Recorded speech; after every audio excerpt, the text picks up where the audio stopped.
नमस्कार दोस्तों, आज की कहानी है तलाक। तलाक के 7 साल बाद एक लड़की थी जिसका नाम कविता था। वह मध्यम परिवार से थी। उसके पापा एक प्राइवेट फैक्ट्री में काम करते थे और माँ हाउसवाइफ थी। कविता बहुत ही सुंदर और सीधी सादी लड़की थी। वह पढ़ने में बहुत ही तेज थी। कविता जब 12वीं में भी थी तब उसने पूरे ज़िले में टॉप किया था। कविता ने 12वीं के बाद बीएससी की पढ़ाई की और बीएड कर रही थी। कविता जब बीएड कर रही थी तो उसके कॉलेज में एक सेमिनार था जिसमें एक उच्च पद के अधिकारी को बुलाया जाता है। सेमिनार में कविता एक बहुत अच्छा सा सॉन्ग सुनाती है। जब वह अधिकारी कविता के सॉन्ग सुनता है तो उस अधिकारी को गाना उसका बहुत पसंद आता है। सेमिनार में कविता के गाना को सब बहुत पसंद करते हैं। कविता को उस अधिकारी द्वारा इनाम भी दिया जाता है। कविता अधिकारी को देखते ही वह भी मन ही मन चाहने लगती है। सेमिनार ख़त्म होता है और सब अपने अपने घर चले जाते हैं। जब बीएड की पढ़ाई पूरी होती है तो कविता पूरे कॉलेज में टॉप आती है। कविता को पुरस्कार देने के लिए कॉलेज बुलाया जाता है। साथ में उसके मम्मी पापा को भी बुलाया जाता है इनाम देने के लिए। वही उच्च अधिकारी आते हैं। कविता के साथ साथ उस दिन उसके मम्मी पापा भी गए थे। कविता अब 24 साल की हो गई थी। उस अधिकारी ने जब कविता के मम्मी पापा को देखा तो वह उनसे मिलने के लिए आते हैं और वह कविता के मम्मी पापा से कविता का हाथ मांगते हैं। उसके मम्मी पापा को अब कुछ समझ में नहीं आ रहा था कि वह एक उच्च पद का अधिकारी से अपनी गरीब बेटी का विवाह कैसे करें। वह अपनी सारी समस्या उस अधिकारी के सामने रखते हैं। वह अधिकारी कहता है कि मुझे आपसे कुछ भी नहीं चाहिए, मैं बस कविता से शादी करना चाहता हूँ। मैं कविता को बहुत पसंद करता हूँ। कविता के माता पिता भी तैयार हो जाते हैं कविता की शादी के लिए और कविता और उस उच्च पद के अधिकारी जिसका नाम साहिल था, दोनों की शादी हो जाती है। शादी के बाद साहिल और कविता बहुत खुश थे। कविता बीएड करने के बाद वह एक सरकारी स्कूल में टीचर बनना चाहती थी। शादी के 2 साल बाद कविता की नौकरी लग जाती है। कविता नौकरी करने के लिए साहिल से पूछती है। यह नौकरी वह अपने पति साहिल से पूछकर ही करती है। नौकरी करते करते 4 साल हो जाते हैं। इस दौरान कविता को एक बेटी होती है। साहिल की पोस्टिंग अलग रहती है और कविता की पोस्टिंग अलग रहती है। साहिल को अब यह बर्दाश्त नहीं हो रहा था कि उसकी पत्नी और बेटी कहीं और रहें। साहिल को छुट्टी मिलती तब वह अपने पत्नी और अपने बच्ची से मिलने के लिए जाता था।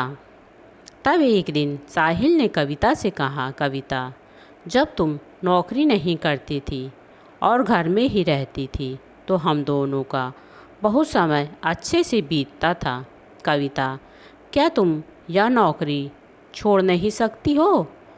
तुम अपनी नौकरी को छोड़ दो, क्योंकि मैं खुद एक उच्च पद का अधिकारी हूँ और मैं इतना ही कमा लेता हूँ कि हम लोगों का खर्चा आसानी से चल जाएगा।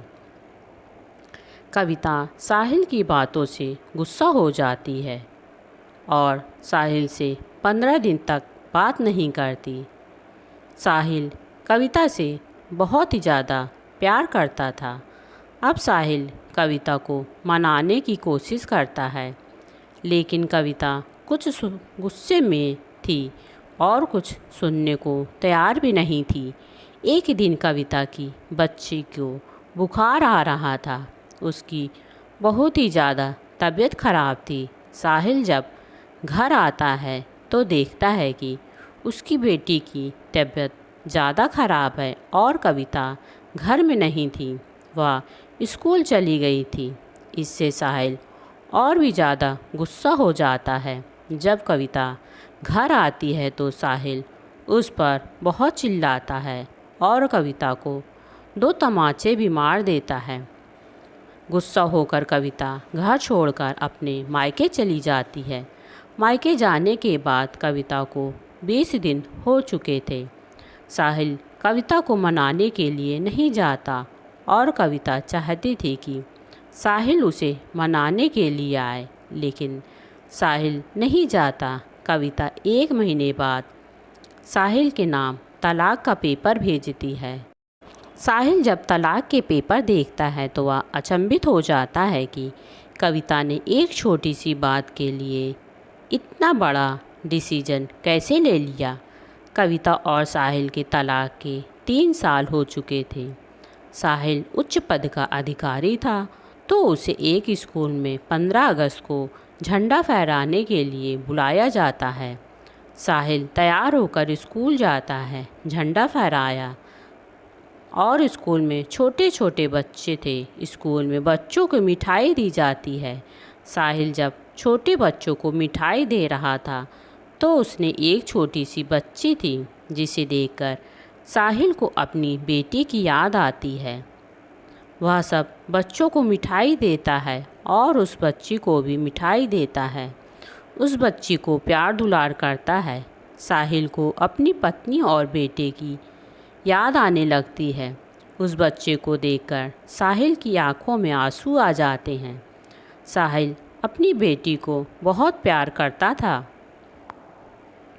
साहिल घर जाकर अपनी बेटी को बहुत याद करता है और अब उसने तय कर लिया था कि वह अपनी पत्नी से जाकर उससे मिलेगा और उससे कहेगा कि जो कुछ हुआ उसे भूल जाओ, गलती हम दोनों की थी। साहिल उसी समय अपने ससुराल जाता है और अपनी पत्नी कविता से मिलने के लिए। कविता घर में ही थी। साहिल कविता से बात करता है और कहता है, कविता जो कुछ भी हुआ उसे तुम भूल जाओ। मैं तुम्हारे और अपनी बेटी के बिना नहीं रह सकता हूँ, मुझे माफ़ कर दो। साहिल कविता से कहता है कि तुम यही चाहती भी थी ना कि मैं तुमसे आकर माफ़ी मांगूं। कविता कहती है कि नहीं, मैं तुमसे माफ़ी नहीं मंगवाना चाहती थी, मैं तो सिर्फ़ इतना चाहती थी कि तुम आकर मुझे अपने साथ ले जाते और मैं तुम्हारे साथ खुशी खुशी आ जाती। कविता ने भी साहिल से माफ़ी मांगी और दोनों ने खुशी खुशी जीवन बिताने का वादा किया और कहा कि जब भी हम दूसरों में से किसी की भी गलती हो तो वह सामने से आकर माफ़ी मांग लेगा। तभी कविता की बेटी आ जाती है। साहिल अपनी बेटी को गले से लगा लेता है और उसे खूब प्यार करता है। आज जैसे साहिल को दुनिया की सारी खुशी मिल गई थी। दोस्तों, आपको यह कहानी कैसी लगी? क्या पति पत्नी को एक दूसरे से माफ़ी मांगनी चाहिए? पति पत्नी एक दूसरे के बिना तो रह सकते हैं, लेकिन एक पिता अपने बच्चे के बिना नहीं रह सकता। पत्नी जब अपने बच्चों को लेकर मायके चली जाती है तो एक पिता को अपने बच्चों को मिलने का बहुत मन करता है। क्या एक पिता को अपने बच्चों की याद नहीं आएगी? फिर भी पत्नी पिता से मिलने नहीं देती। पति पत्नी के घमंड में बच्चों पर क्या असर करता है, इस चीज़ पर पति पत्नी बिल्कुल ध्यान ही नहीं देते।